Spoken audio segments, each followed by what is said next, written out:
Well, welcome to the National Real Estate Cafe, where apparently it's my turn to say hello. I know he's like, huh? Well, I want to invite you to take a look at what we're talking about today, because this could be the best opportunity you've had in years. Not this year, but in years to buy a home. Oh, that's no doubt. Or because we go back to what it's a good time to buy or sell during this time because there's lack of competition either direction. And right now, the sellers may be a little bit more willing to negotiate with you. A lot more willing to negotiate. So we'll flip to the first slide here. Even RE/MAX is backing us up here.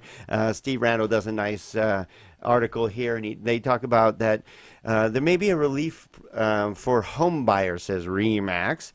And basically what they're talking about are a few of the hot topics about,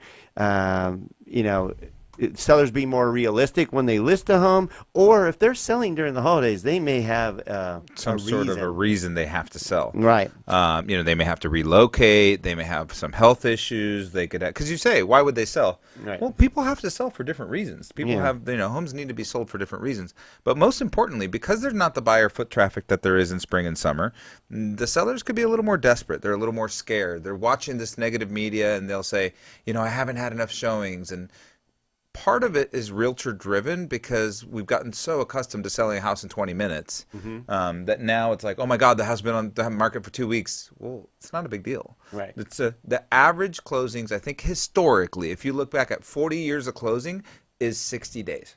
Yes. So if your house has been on the market for less than 60 days, don't panic. But hopefully you priced it right. You should still be getting showings. And if you're not getting any showings, you didn't price it right, or it's not being marketed well. And I love that one of the aspects that they pull is that during the winter months, you might not get the same curb appeal that you do during the summer. That is a big factor. Yeah. So you mentally, as a buyer, need to go, is it in the right location? Is the house the right size? Is it laid out the correct way? Don't look at it like, oh, there's snow in the front and I can't even see things, or it's dark because you don't have the. I walked outside my house today and all the flowers were dead. Right. I was going to text my gardener, like, can you change the flowers to winter flowers? They're all dead. So bottom line is, winter time is a great opportunity if you take advantage of getting into the home of your dreams. Sellers can be a little more realistic, and you still have time to get in there for the holidays. Well, and you know what? One of the things is a lot of times you think about your down payment, but then you don't have the money for closing costs.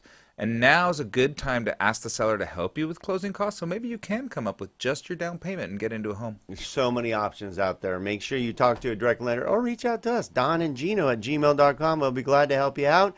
Get these sent right to your phone by texting NREC to the number 58885 or find out more at donandgino.com.